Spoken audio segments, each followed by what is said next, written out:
Hallo und herzlich willkommen auf meinem Kanal Ingas Color Art. Heute gibt es wieder ein Video aus dem Bereich der Rakeltechnik und wie ihr seht, benutze ich eine Leinwand, die ich schon einmal verwendet habe. Ich hatte sie die ganze Zeit aufgehoben, weil ich überlegt hatte, was mache ich denn damit? Und jetzt kommt sie endlich zum Einsatz als sogenanntes Upcycling-Werk.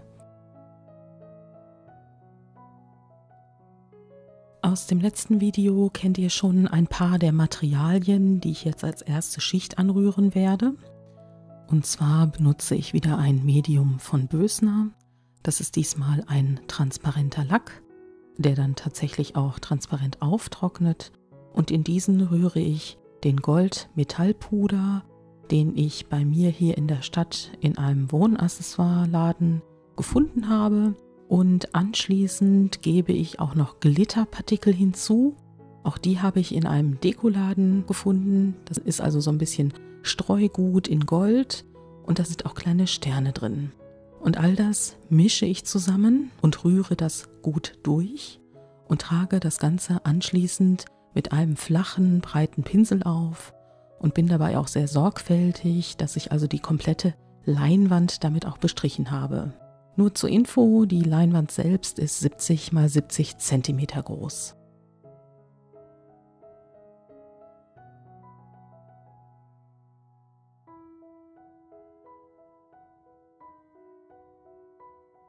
Mit den gleichmäßigen Pinselstrichen einmal in die eine Richtung und gleich, wenn ich damit fertig bin, auch in die andere Richtung, sorge ich dafür, dass die Glitzerpartikel sich also relativ gleichmäßig auf der ganzen Leinwand verteilen. Anschließend föhne ich die gesamte Schicht gut trocken, damit ich dann zu meiner ersten Rakelschicht komme.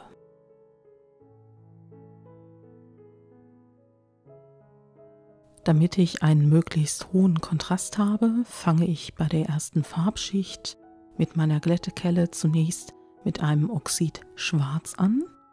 Die erste Schicht braucht diesmal recht lange, bis sie mir gefällt.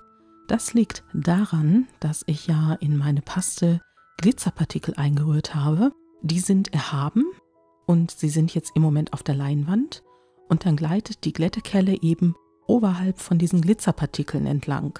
Das heißt also, die Farbe wird nicht direkt auf die Leinwand übertragen und deshalb muss ich diesen Vorgang einige Male wiederholen, bevor überhaupt einiges an Farbe auf die Leinwand aufgebracht wird.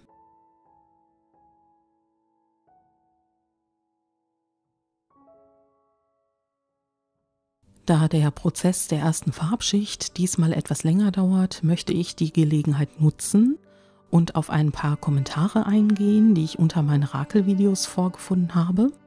Und zwar stammen die meisten von englischsprachigen Menschen.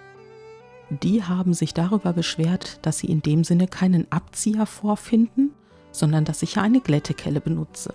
Ja, wie kommt das jetzt zustande? Also das Wort Rakeln kommt ursprünglich aus dem Französischen und damit hatte man in der Ölmalerei im Grunde genommen ein Holz gemeint, mit dem man die Farbe abstreifen konnte. Und ein Maler namens Götz hatte das schon, dieses Rakelholz, dazu benutzt, um zufällige Muster auf einer Leinwand zu erzeugen, und einer seiner Schüler war Gerhard Richter. Und dann ist es so, dass das Wort Rakel bzw. auch die Rakeltechnik, das Wort, was ich dafür verwende, dann in sämtlichen Übersetzungsprogrammen auf Squeegee-Technik hinausläuft. Und ein Squeegee ist im Englischen ein Abzieher, also etwas, womit ich beispielsweise meine Scheiben sauber mache.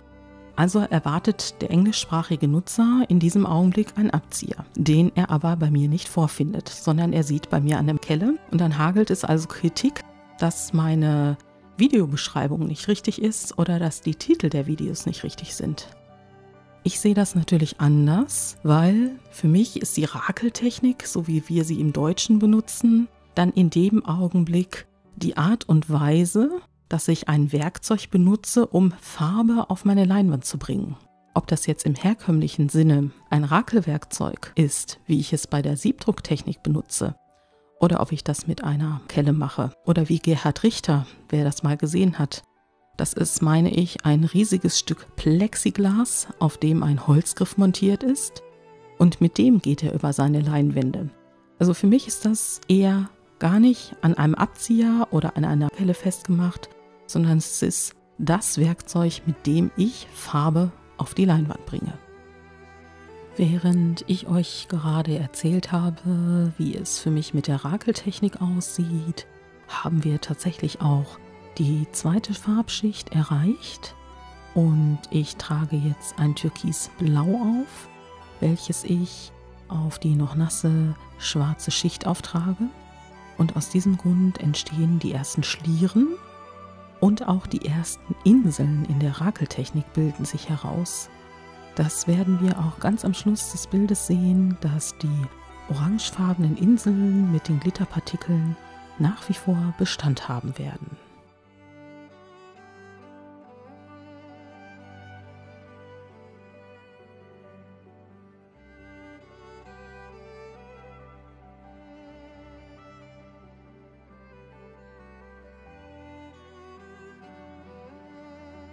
Für die dritte Farbschicht habe ich mich für das Reflexgrün entschieden. Und das Reflexgrün ist eine transluzente Farbe. Das werdet ihr gleich sehen, wenn ich die Schicht auftrage. Zu Anfang wirkt es noch deckend und dann ist ja immer weniger Farbe unter meinem Rakelwerkzeug und sie vermischt sich dann auch mit den beiden anderen Farben. Denn die beiden anderen Farben, das Schwarz und das Türkisblau, sind beides deckende Farben. Und genau diesen Effekt kann man jetzt bei dieser Farbschicht sehr gut beobachten.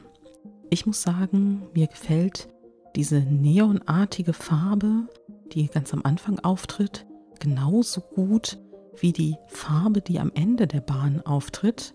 Das sieht aus wie ein dunkles, geheimnisvolles Meeresgrün.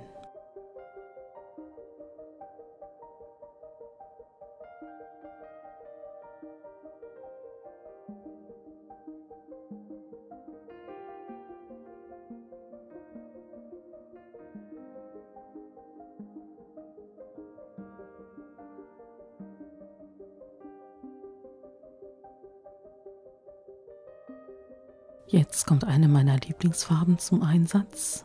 Und zwar ist es das Perlblau. Vielleicht hat mich so das Meeresgrün dazu animiert, zu dem Perlblau zu greifen. Und ich finde, genau dieses Perlblau hat die Eigenschaft, sich mit den anderen Farben so ganz wunderbar zu verbinden. Also übrig bleibt ein Perlenschimmer, den man nachher auch auf dem getrockneten Bild sehen kann.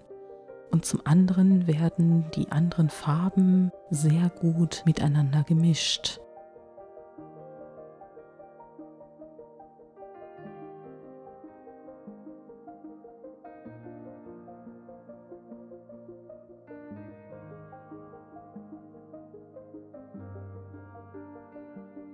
In den Kommentaren tauchte auch die Frage auf, wie oft ich mein Rakelwerkzeug säubere oder ob ich die einzelnen Schichten zwischendrin föhne. Also ich hatte dann geantwortet, es liegt immer am Bild, ob ich das Rakelwerkzeug säubere oder Spuren abkratze und normalerweise föhne ich die einzelnen Schichten nicht. Also bei mir ist das immer eine Nass-in-Nass-Technik.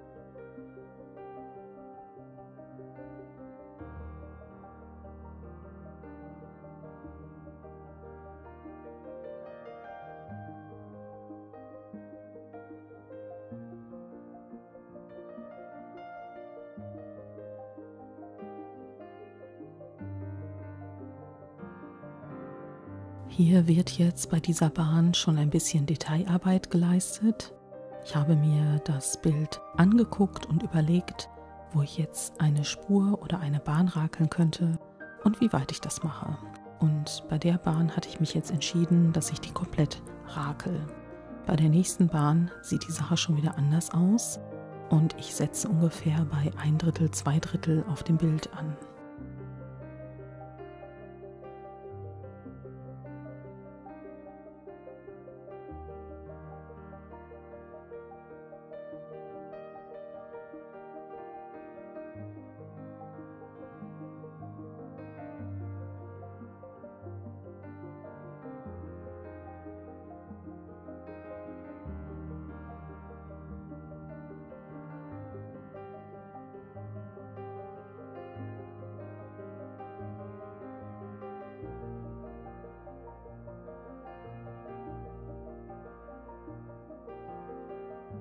Für die nächste Farbschicht habe ich mich für das Hellrosa entschieden.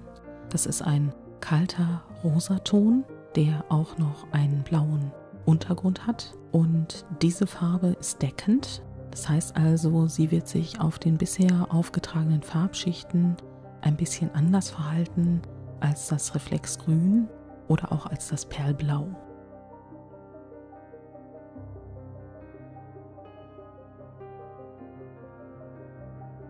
Auch hier werde ich wieder Akzente rakeln, um dem Bild langsam einen künstlerischen Ausdruck zu verleihen.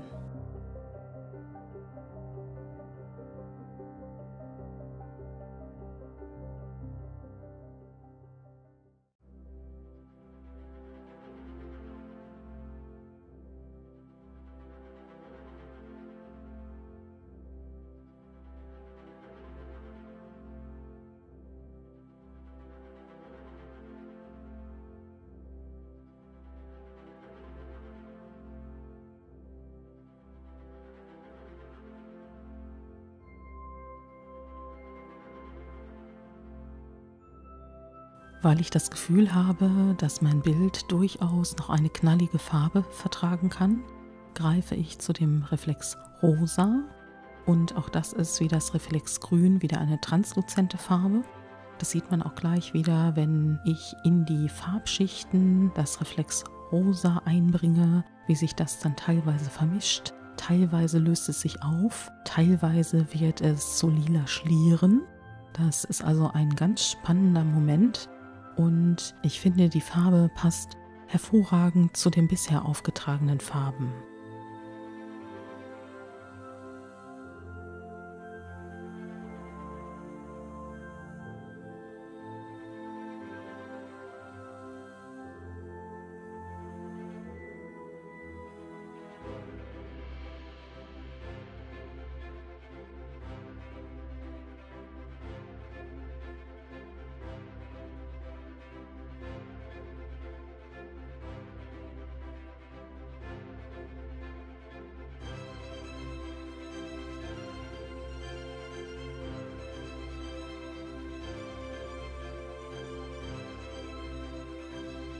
Zum Glück habe ich diesmal bei der Bestellung etwas besser aufgepasst und sofort noch eine zweite Flasche Reflex Rosé bestellt, die ich jetzt hier einsetzen kann, weil ich das Gefühl hatte, dadurch, dass die Farbe transluzent ist, muss ich sie dann doch etwas dicker an manchen Stellen auftragen. Und ich finde, das hat dem Bild wirklich gut getan.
Jetzt befinden wir uns wieder in einer absolut gefährlichen Phase des Unternehmens.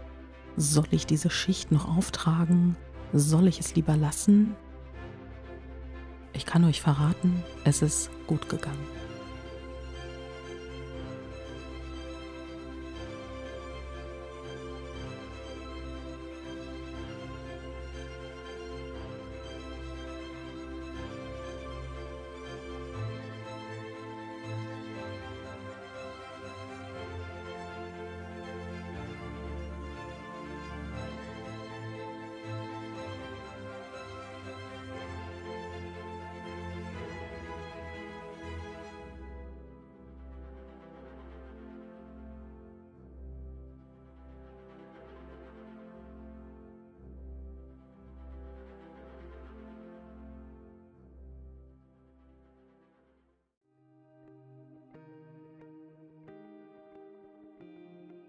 Jetzt zeige ich euch die Details aus diesem Bild, nachdem es fertig gerakelt ist, und man kann noch sehen, wie es im nassen Zustand ist, wie es leuchtet.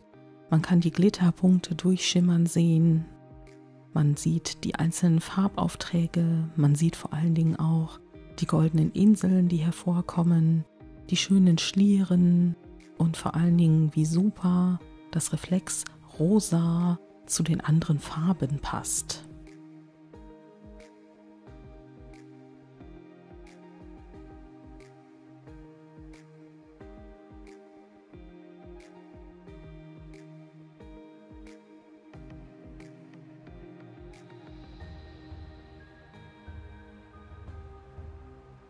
Jetzt gucken wir uns noch ein paar Details des getrockneten Bildes an. Acrylfarben trocknen immer dunkler auf, als sie im nassen Zustand aussehen, aber mir gefallen die Farben und auch die Farbkombination immer noch sehr gut. Und was mir auch gefällt, sind die Inseln, die ich heute im Sonnenlicht auch habe glitzern sehen können.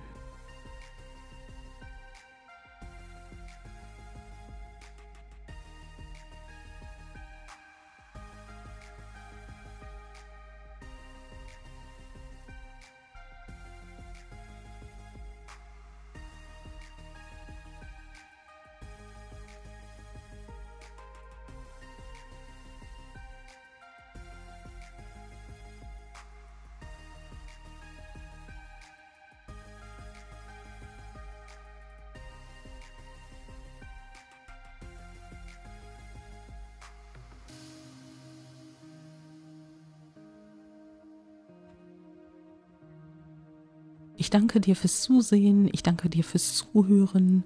Du darfst mir gerne ein Like geben, abonniere auch gerne meinen Kanal und ich hoffe, wir sehen uns beim nächsten Mal. Hab noch einen schönen Tag.